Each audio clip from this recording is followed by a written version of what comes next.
नमस्कार। India debate में आप सबका स्वागत है। मैं हूं आशुतोष पाठक। वो कहते हैं कि हम तो डूबेंगे सनम, तुमको भी ले डूबेंगे। श्रीमान अरविंद केजरीवाल कुछ ऐसा ही कर गुजरे हैं, अपने साथियों के लिए भी और खुद के लिए भी। अब 29 अप्रैल को सुनवाई होनी थी, संयोग बस वो टल गई। 4 मई को मतलब सोमवार को 4 मई को सुनवाई शुरू होगी। कौन सी सुनवाई शुरू होगी? सुनवाई शुरू होगी निचली अदालत में। श्रीमान जज महोदय ने जो श्रीमान केजरीवाल और 22 अन्य लोगों को बरी किया है, उसके मामले में। और हाईकोर्ट ने आदेश पारित कर दिया है। लोअर कोर्ट में जो आदेश पारित हुआ था, उसके सारे रिकॉर्ड हाईकोर्ट को मुहैया कराए जाए। अब सिर्फ वो जो डिसीजन है, जो फैसला है, खाली फैसला ही नहीं आएगा। फैसला आने के पहले के सारे रिकॉर्ड अब तक के लोअर कोर्ट में क्या क्या हुआ, किसको किसको सम्मन गया इस मामले में। लोअर कोर्ट ने जो ये फैसला दिया कि ये केस ट्रायल के लायक भी नहीं है, उसके पहले लोअर कोर्ट ने क्या कुछ किया, या चार्जशीट आया, लोअर कोर्ट ने चार्जशीट को घर में पढ़ लिया, तारीख लगी 27 फरवरी की, आ गए जज साहब, उन्होंने बरी कर दिया, बरी करने का फैसला दे दिया और कह दिया कि हमने सारे चार्जशीट को ठीक से पढ़ लिया है, समझ लिया, इसमें कुछ नहीं, ये बेकार है और हम अब फैसला दे रहे हैं और ट्रायल चलाने की आवश्यकता नहीं है। आपने जो चार्जशीट दिया है ना, उसी से साबित हो गया है कि आपके पास कोई केस ही नहीं बन रहा है अरविंद केजरीवाल के खिलाफ। और अरविंद केजरीवाल तो छोड़िए, जितने 22 लोगों का आपने नाम दिया है, किसी के भी खिलाफ कोई मुकदमा बन नहीं रहा है। आपने इन्वेस्टिगेशन कर लिया ना, इन्वेस्टिगेशन की रिपोर्ट दे दी ना, अभी हमारे ऊपर निर्भर करता है हम क्या फैसला करें। तो हमने फैसला कर लिया कि इसमें ट्रायल करने की भी आवश्यकता नहीं है और आपके ही फाइंडिंग्स के हिसाब से कुछ भी संदेहास्पद नहीं लग रहा है श्रीमान केजरीवाल के खिलाफ। इसलिए केजरीवाल और इनके जो साथी हैं, जो इसमें आपने आरोपी बनाया है, सभी के सभी 22 आरोपी को बाइज्जत बरी करता हूं। और आपने गलत इन्वेस्टिगेशन किया, मलाफाइड इंटेंशन से किया, फैब्रिकेट किया मामले केजरीवाल जी के खिलाफ और 22 अन्य के खिलाफ। तो आपके खिलाफ जो है सो कड़ी कार्रवाई होनी चाहिए। आपने ऐसा क्यों किया? आपने इस तरह का चार्जशीट क्यों बनाया? आप मलाफाइड इंटेंशन से है, आपकी नीयत ठीक नहीं है, आपकी नीयत में खोट है, आपने ये गलत काम किया है, आपके खिलाफ कार्रवाई होनी चाहिए।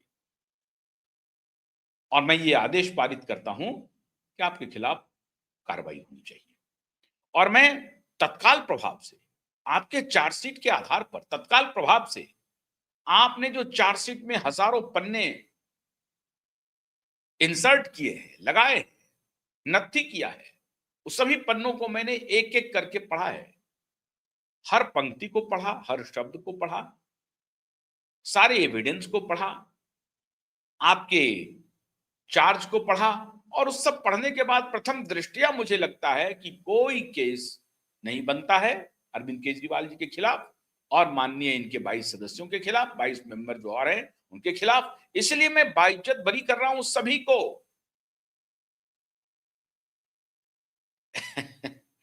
इतिहास में इस तरह का फैसला अब तक तो शायद किसी पॉलिटिकल मामले में हुआ नहीं है।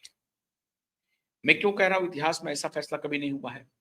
अगर तो ये मामला, अगर तो ये हियरिंग सिर्फ ट्रायल कोर्ट तक, मतलब लोअर कोर्ट तक ही सीमित रहती, ट्रायल कोर्ट का मतलब जहां ट्रायल चल रहा है, अगर ये ट्रायल हाई कोर्ट में चल रहा होता तो हाई कोर्ट का ट्रायल कोर्ट होता, अगर ये सुप्रीम कोर्ट में ट्रायल चल रहा होता तो सुप्रीम कोर्ट में होता, और सुप्रीम कोर्ट में ट्रायल चलने का मतलब हुआ है कि लोअर कोर्ट डिसाइड नहीं कर सका है, फिर हाई कोर्ट डिसाइड नहीं कर सका है, और तब यह मामला सुप्रीम कोर्ट पहुंचा और वहां ट्रायल चल रहा है। लेकिन वहां ट्रायल चलने के बाद पहुंचता है मामला। भाई लोअर कोर्ट ने ट्रायल चलाया है, ट्रायल की फाइंडिंग्स लिया है, उस फाइंडिंग्स को हाई कोर्ट पढ़ेगी। हाई कोर्ट को लगा कि इसको इसमें डिफर कर रहा है मामला, तो जो लोअर कोर्ट का फैसला उसके खिलाफ मान लीजिए हाई कोर्ट ने फैसला कर दिया। ट्रायल चला है लोअर कोर्ट में, तो हाई कोर्ट ने कोई फैसला कर दिया उसके उलट, तो फिर जो जो कंप्लेनेंट है, जिनके हक में फैसला आया था ट्रायल कोर्ट में, वो सुप्रीम कोर्ट जा सकते हैं कि देखिए ट्रायल कोर्ट ने ट्रायल चलाया, सारे गवाहों और सबूतों की परख हुई और उसके बाद ये फैसला आया। उस फैसले को हमारे अपोनेंट पार्टी ने हाई कोर्ट में चुनौती दे दी और हाई कोर्ट ने हमारे अपोनेंट पार्टी की दलील को सही माना और यह फैसला उनके फेवर में चला गया। अब मैं आपके दरबार में आया हूं, मतलब दोनों कोर्ट में बराबर बराबर हो गया, एक बार फैसला एक पक्ष में, एक बार फैसला दूसरे पक्ष में। अब ये दोनों मान लीजिए फैसला पहुंच गया सुप्रीम कोर्ट। अब सुप्रीम कोर्ट में इसकी सुनवाई होगी। सुप्रीम कोर्ट देखेगा कि ट्रायल कोर्ट ने, मतलब निचली अदालत ने जो ट्रायल किया था, जो एविडेंसेस, जो जांच पड़ताल की थी, सुनवाई की थी, उसमें जो एविडेंस गुजरे थे, उसके बाद जो निर्णय आया है वो निर्णय सही है, या हाई कोर्ट ने जो निर्णय दिया है, पलट दिया है अगर मान लीजिए निर्णय को, अगर सेम निर्णय है तब तो उसके बाद भी ये मामला सुप्रीम कोर्ट पहुंच सकता है, क्योंकि अपोजिट पार्टी वो कह रही है कि हमको निचली अदालत में भी न्याय नहीं मिला और हाई कोर्ट में भी न्याय नहीं मिला, अब हम आपके पास आए हैं तो कृपा करके हुजूर हमें न्याय दीजिए। दोनों केस में मामला सुप्रीम कोर्ट पहुंच सकता है। अब यहां मान लीजिए कि ऐसा है कि ट्रायल कोर्ट ने, निचली अदालत ने फैसला दिया है एक के पक्ष में और हाई कोर्ट ने फैसला दिया है दूसरे के पक्ष में, और तब जो है तीसरा आ रहा है कहने के लिए, पहला आ रहा है कहने के लिए सुप्रीम कोर्ट में कि ये देखिए निचली अदालत ने मेरे पक्ष में दिया, हाई कोर्ट ने उनके पक्ष में दे दिया, अब मिलो और फैसला कीजिए कि दोनों कोर्ट में कौन सही है। फिर सुप्रीम कोर्ट वहां पर अपना हियरिंग लेती है, सुनती है, सारे साक्ष्यों गवाहों को एक बार फिर से बुलाती है और फिर से एक ट्रायल शुरू होता है। ट्रायल का मतलब हो गया कि एविडेंसेस को गुजारना, आपके पक्ष को कहना। लेकिन यहां अगर सुप्रीम कोर्ट में कोई मामला पहुंचा है तो हाई कोर्ट का वर्डिक्ट और हाई कोर्ट का वर्डिक्ट और लोअर कोर्ट का वर्डिक्ट, इस दोनों वर्डिक्ट को सामने रखेगा, क्योंकि ऑलरेडी वहां पर ट्रायल गुजर चुका है। और दोनों का वर्डिक्ट ऐसा नहीं होता है कि वन पेजर होता है, वन लाइनर होता है, कई पेज में वर्डिक्ट होते हैं, उसमें सारे डिटेल्स रहते हैं कि अगर मैं ये निर्णय कर रहा हूं या कर रही हूं, कोई जज, तो उस निर्णय के पीछे क्या तर्क है, वो तर्क होते हैं, उसमें केस लॉज होते हैं, उसमें कॉन्स्टिट्यूशनल प्रावधान होता है, उसमें आईपीसी का प्रावधान होता है, सीआरपीसी का प्रावधान होता है, कॉन्स्टिट्यूशनल प्रावधान होता है। सारे प्रावधानों को देख करके फिर सुप्रीम कोर्ट के केस लॉज होते हैं, सुप्रीम कोर्ट के प्रायर वर्डिक्ट होते हैं, जो कि नजीर बना हुआ है, जो कि लॉ के रूप में फॉर्म हो चुका है। अगर सुप्रीम कोर्ट का कोई मान लीजिए कि दो ओवर रूल्ड जजमेंट को अगर उसमें किसी ने साइट कर दिया है, तो फिर वहां पर होगा कि नहीं, सुप्रीम कोर्ट का जो लार्जर बेंच का जो है, जो ओवर रूल्ड कर दिया गया है, सेट असाइड किया गया है किसी जजमेंट को, उसको फिर से रिव्यू किया है सुप्रीम कोर्ट ने, उसका जिक्र इसमें नहीं है। इन सारे पहलुओं की जांच पड़ताल फिर से मेटिकुलसली सुप्रीम कोर्ट में होती है। इस तरह से मामला चलता है। बात की बारीकी को मैं जो बताना चाह रहा हूं उसको समझिए कि फैसले जो होते हैं किसी अदालत में और उसको जो चुनौती दी जाती है उसके ऊपरी अदालत में और फिर जो ऊपरी सर्वोच्च अदालत है उसमें, यह प्रक्रिया है दोनों पक्ष का। निचली अदालत ने अगर कोई फैसला दिया है तो उसके पीछे तर्क होगा, और फिर हायर कोर्ट ने, उच्च अदालत ने फैसला दिया, उसके पीछे तर्क होगा, और इन दोनों तर्क को सुप्रीम कोर्ट कसौटी पर कसेगा कि दोनों के तर्क में दमदार कौन है, दोनों का तर्क कानून सम्मत कौन है, दोनों का तर्क कानून के नजदीक कौन है, पहला या दूसरा। और इसी तर्क को ध्यान में रख करके फिर सुप्रीम कोर्ट अपना फैसला लेती है। ये तो होती है कानूनी प्रक्रिया। लेकिन श्रीमान केजरीवाल के केस में ऐसा कुछ भी नहीं हुआ। बेल रिजेक्शन हुआ हाई कोर्ट से, बेल रिजेक्शन हुआ सुप्रीम कोर्ट से, अब उसके चलने हैं ट्रायल, चार्जशीट फाइल हुई सीबीआई के तरफ से, चलने हैं ट्रायल, और ट्रायल चला ही नहीं। माननीय जज को बस चार्जशीट देखा और उसके बाद जज साहब ने फैसला कर लिया कि श्रीमान केजरीवाल जी के खिलाफ कुछ भी नहीं है, कोई साक्ष्य नहीं है, कोई सबूत नहीं है। अब इसका जिक्र कौन कर रहे हैं? इसी बात का जिक्र जस्टिस स्वर्णकांता की अदालत में जो जो सेलेक्टिव वीडियो को सर्कुलेट किया गया श्रीमान केजरीवाल की तरफ से, वो यही पक्ष है। श्रीमान केजरीवाल जी कह रहे हैं हाईकोर्ट में स्वर्णकांता जी की अदालत में कि मिलॉर्ड, माय लेडीशिप, सीबीआई ने हजारों पन्नों की चार्जशीट बनाई है और सीबीआई ने जितने डिटेल दिए हैं उसको अदालत ने वेरीफाई कर लिया है, निचली अदालत ने। और निचली अदालत ने वेरीफाई करके माना है कि अरविंद केजरीवाल कट्टर ईमानदार है।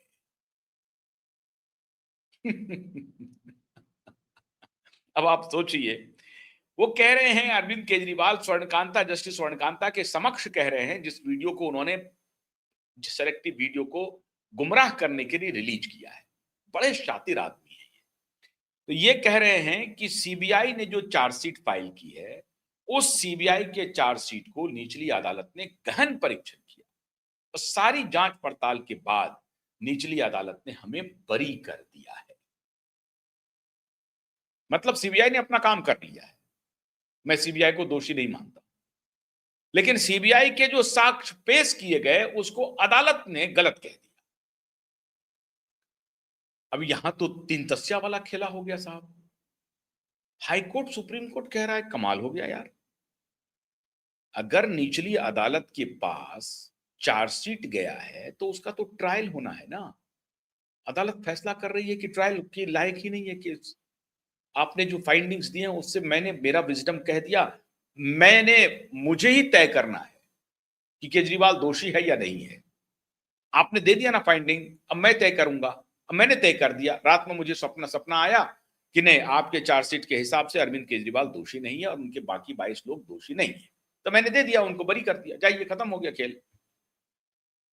अब पूरी न्यायिक व्यवस्था हक्का बक्का है, पूरी न्यायिक व्यवस्था लोअर कोर्ट के इस व्यवहार से।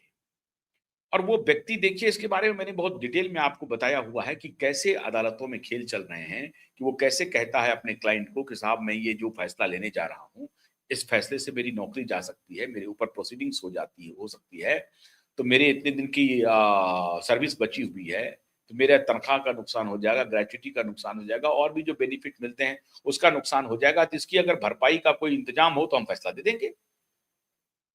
इस तरह के काम होते रहे हैं अदालत में, कोई नई बात मैं नहीं कह रहा हूं, आम जन इससे परिचित है, सबको मालूम है। तो क्या ये कांड हुआ है क्या केजरीवाल के इस केस में? अब ये पूरी न्यायिक व्यवस्था केजरीवाल के प्रकरण में हक्का बक्का है।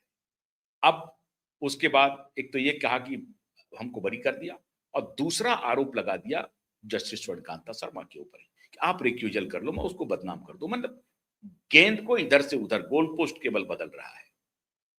केजरीवाल जी गोल पोस्ट बदल रहे हैं, इधर से उधर, उधर से इधर, भटका रहे हैं, गुमराह कर रहे हैं, लोगों के दिमाग में कुछ खुराफात भर रहे हैं। जस्टिस स्वर्णकांता शर्मा के जो दोनों बेटे हैं वो गवर्नमेंट पैनल पर हैं, उनको 9,000 रुपए पर डॉग मिलता है, 45,000 या 4,000 या 5,000 उनको मिला है, तो कितने करोड़ में उनकी कमाई हुई है, कॉन्फ्लिक्ट ऑफ इंटरेस्ट है, तो अधिवक्ता परिषद में जाकर के भाषण देके आई हैं, और जिस जिस विचारधारा के वो परिषद है, उस विचारधारा का मैं कट्टर दुश्मन हूं, उस विचारधारा में आप जाती हैं, वो आप मेरे खिलाफ ही फैसला देंगी, ये इन्होंने तर्क दे दिया। ये दोनों बातें बहुत सेलेक्टिवली इन्होंने वीडियो रिलीज किया और अपने जो साथी लोग हैं सोशल मीडिया पे, इन्फ्लुएंसर हैं, उनको कहा कि बस आप मेरे लिए समर्थन में गीत गाना शुरू कर दो, इसी को फैलाओ, फैला दिया। लेकिन जो मैंने आपको बारीकी समझाई आप समझ गए होंगे। उनको ये पता नहीं है कि अभी क्यूआई नेटवर्क है, तुम्हारी एक एक चीज पर नजर रखे हुए है।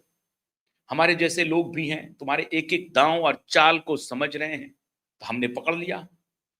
अब ये अदालत का अब एक नया फैसला आ गया, 29 तारीख को ही आ गया, जो कि 4 मई को शुरुआत हो रही है। कहा कि जितने भी रिकॉर्ड है, वो सारे रिकॉर्ड हाईकोर्ट के पास भेजिए। अब किस किस तारीख में क्या क्या लगी, क्या क्या सुनवाई हुई, सारे डिटेल, खाली वर्डिक्ट नहीं जो 27 फरवरी को पास किया गया है, वो वर्डिक्ट तो उनके पास है ही है। कोर्ट में क्या क्या हुआ है इस केस से मुतल्लिक, इस केस से जुड़े हुए जितनी कार्रवाई हुई है या जो कुछ भी प्रकरण हुआ है निचली अदालत में, सारे प्रकरण के डिटेल मुझे चाहिए कि किस किस तारीख को हियरिंग लगी थी, कौन कौन वकील वहां पर अपियर हुआ था, उसने क्या कहा, कोर्ट ने क्या रुख लिया, ये सब प्रोसीडिंग्स में होगा। ये सारे डिटेल्स चाहिए। अब वो सारा डिटेल हाईकोर्ट के पास पहुंचेगा और हाईकोर्ट सुनवाई करेगा कि ये आदेश निचली अदालत ने कैसे पास किया, उसका तथ्य क्या था। तथ्य तो कुछ नहीं है।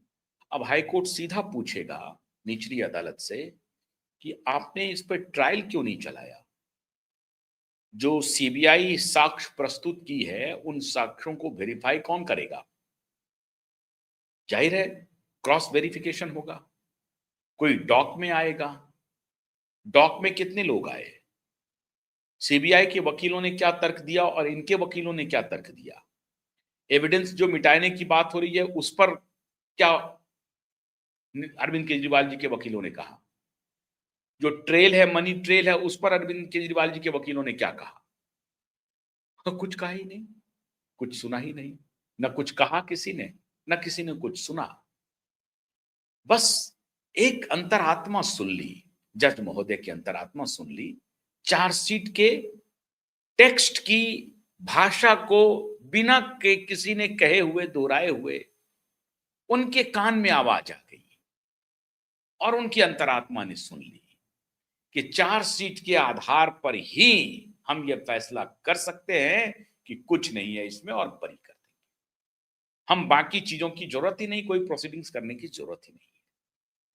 अब जस्टिस स्वर्णकांता पूछेंगी 27 फरवरी को फैसले के पहले लोअर कोर्ट ने किन किन को सुना, कितने गवाह पेश हुए, वो रिकॉर्ड कहां है, गवाहों का क्या कहना है। और फिर सीबीआई को भी बताना पड़ेगा कि आपने जो सबूत पेश किए हैं उसको कैसे कोरोबरेट कर रहे हैं। ये जो लिखित डॉक्यूमेंट है आपका, उसके बाद जो आप इसमें क्या क्या अटैचमेंट है आपका, अगर मनी ट्रेल है तो मनी ट्रेल का क्या रिकॉर्ड है, किसी अकाउंट से निकला पैसा, कब निकला पैसा, कितने बजे निकला पैसा, किस तारीख को निकला पैसा, किसके अकाउंट में गया, उस अकाउंट और निकलने वाले अकाउंट का क्या संबंध है अरविंद केजरीवाल से या उनकी पार्टी से या बाकी 22 लोगों से क्या संबंध है, इसका कोई आपने कोरोबरेटिव एविडेंस दिया है, कोई प्रमाण इसमें लगाया है, उसका आकलन होगा। अगर आपने कहा है कि नहीं उस पैसे की मनी लॉन्ड्रिंग हुई है गोवा में, तो कैसे हुई है, उसकी तारीख क्या है, पॉलिसी कब बनी है, पॉलिसी जो बनी वो पॉलिसी कैसे बनी, पॉलिसी में ये निर्णय कैसे ले लिया कि इतने मैखाने खोले जाएंगे। मैखानों की इन्होंने बाढ़ लगा दी, गंगा बहा दी पूरी दिल्ली में, मंदिर मस्जिद गुरुद्वारे के सामने इन्होंने मैखाने खोल दिए, स्कूलों के सामने खोल दिए, कॉलेजों के सामने खोल दिए। हाय तौबा मच गया। ये बात तो छोड़ दीजिए, कोविड के दौरान अगर कहीं कोई रिलैक्सेशन था, मैखानों पर था। कोविड के दौरान अगर आप कहीं घूम फिर सकते हैं, आ जा सकते हैं, बाहर जा सकते हैं, सब्जी खरीदने के लिए भी नहीं, मामूली घर के सामान खरीदने के लिए भी बाजार जाने में आपको लाठियां खानी पड़ जाती। मैखाना जाना है तो कोई बात नहीं है, जाइए। एक पर एक फ्री चल रहा था, समझ रहे हैं बात को, एक पर एक फ्री। मैं हैरान हूं केजरीवाल जी कैसे पब्लिक लाइफ में खुद को इतनी बेशर्मी से आते हैं और बोलते हैं। और मैं उन लोगों के प्रति भी हैरान हूं जो केजरीवाल को समर्थन करते हैं, हैरान हूं मैं। कोविड के दौरान एक पर एक फ्री का चल रहा था, one one one one by one free. कौन सी वन बाय वन फ्री मिल रहा था, शराब की बोतलें। और पॉलिसी बनी तो कहां बनी, फिर ये इनहैंसमेंट कैसे हो गया 5% से 12% या जो भी परसेंटेज है, और उसका जो डिफरेंस है वो पैसा जो एक्सचेकर को भुगतना पड़ा, सरकारी खजाने को जो नुकसान पहुंचा उसका अमाउंट कितना है, वो कैलकुलेशन करना पड़ेगा। ये तो सीएजी वाला मामला हो गया। सीएजी मतलब 2G स्कैम वाला या कोल स्कैम वाला, कि ऑक्शन हुआ ही नहीं। कपिल सिब्बल कह रहे थे ऑक्शन हुआ तो उसमें तो किसी को पैसा कहीं गया नहीं, तो लॉस कहां हुआ? लॉस तो जीरो हो गया। अरे भाई, सीएजी कह रही थी कि अगर ये ऑक्शन होता तो इतने के पैसे आते, तो उसको कपिल सिब्बल कह रहे हैं ये तो पूर्वानुमान है, ये अनुमान है, ये हाइपोथेसिस है, ये कल्पना है कि अगर ऐसा होता तो ऐसा होता, इतने पैसे बैंक में आते, सरकारी खजाने में आते, जो नहीं आए इस नीति की वजह से, तो इतना लॉस हो गया, 1,76,000 करोड़ लॉस हो गया। तो कपिल सिब्बल उनको समझा रहे थे कि नहीं नहीं, ये आकलन ठीक नहीं है, ये आकलन बिल्कुल गलत है। और प्रथम दृष्टया दिखता था कि भाई अकाउंट में तो पैसे आए नहीं, गए नहीं कहीं पर, किसी ने किसी को ब्राइब दिया नहीं, घुस दिया नहीं, तो नुकसान कैसे हो गया? मनी ट्रेल नहीं है।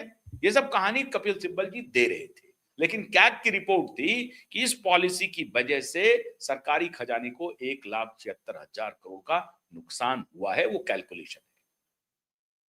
अब वो एक पॉलिटिकल मामला है, अब उस पर वो सही है गलत, वो बीत गई, बात गई, उस पर अभी सजा और बरी, उसका खेल चल ही रहा है अभी भी।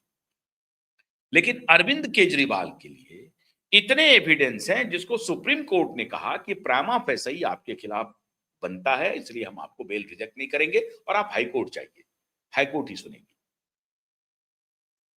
अब जब 4 मई से सुनवाई होगी तो इन्हीं सारे तथ्यों की सुनवाई होगी और तब ये लाइव होगी, तब ये इनका नाटक सत्याग्रह का नहीं चलेगा।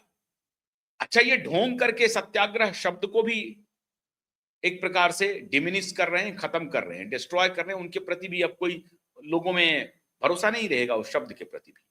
सत्याग्रह वर्ड को ये कूड़ेदान में डाल रहे हैं, तो सत्याग्रह का नाटक कर रहे हैं। बाइकॉट नहीं, बाइकॉट कर रहे हैं, बेसिकली एनार्की फैला रहे हैं, लेकिन वो सत्याग्रह का नाम देके सत्याग्रह की ओट में, आड़ में ये बाइकॉट कर रहे हैं अदालत का। मतलब अदालत को हम ठेंगे पे रखते हैं और नाम दे रहे हैं सत्याग्रह का, हमें जो करना है करो। मालूम है इसको जेल जाना है, तो सत्याग्रह का नाटक शुरू कर दोगे, हम सत्याग्रही हैं, सत्याग्रही हैं। और स्क्रीन ब्लैक करने वाले पत्रकार खड़े हो गए हैं, वो कह रहे हैं कि देखिए सत्याग्रही को आज जेल भेजा जा रहा है। एक जमाने में भगत सिंह को भेजा गया, तिलक को भेजा गया, नेहरू गांधी को भेजा गया, और दूसरे हमारे अरविंद केजरीवाल जी हैं सत्याग्रही। तो सारे सत्याग्रही का जो तथ्यात्मक बात है वो 4 मई से आप लाइव सबूत देखेंगे, वो लाइव प्रोसीडिंग्स भी होगी, लाइव होगी जस्टिस स्वर्णकांता की अदालत। अभी तो इन्होंने रिकॉर्ड करके किया था ना, वो लाइव होगी। तो लाइव देखिएगा आप 4 मई को कि क्या क्या सबूत आ रहे हैं, कैसे कैसे दलील दिए जा रहे हैं। अब तो ये आएंगे नहीं, इन्होंने कहा कि ना मैं एपियर होऊंगा ना मेरे वकील एपियर होंगे, मत होइए, लेकिन पूरी दुनिया देखेगी कि आपने क्या किया है लिकर स्कैम में। अगर सबूत नहीं होगा तो आपका सत्याग्रह बिल्कुल सही है, सब लोग आपका सम्मान करेंगे और सब लोग कहेंगे कि जस्टिस स्वर्णकांता शर्मा ने इनजस्टिस किया है, सुप्रीम कोर्ट ने इनजस्टिस किया है, हाई कोर्ट ने इनजस्टिस किया है। ये देश बहुत ऐसा नहीं है कि गलत करेंगे ये लोग तो इनकी आलोचना नहीं होगी, खूब होगी, जम के होगी। लेकिन अगर आपने गलत किया है और उसको मुअम्मा चढ़ाना चाहते हैं, उसको छिपाना चाहते हैं सत्याग्रह की आड़ में, तो वो छिपेगा नहीं केजरीवाल साहब, नामुमकिन है केजरीवाल साहब, आप नहीं छिपा पाएंगे।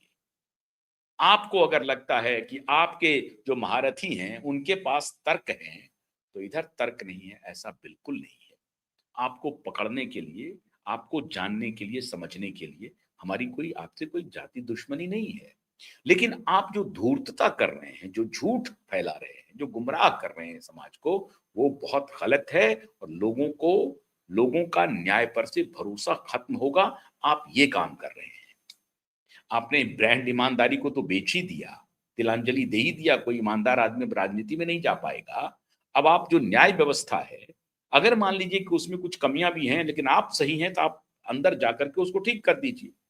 कहिए कि देखिए किस प्रकार से हमको फंसाने की कोशिश हो रही थी, साजिश हो रही थी, हम लड़ करके लड़ेंगे भिड़ेंगे, आपके पास अच्छे अच्छे वकील ले आएंगे।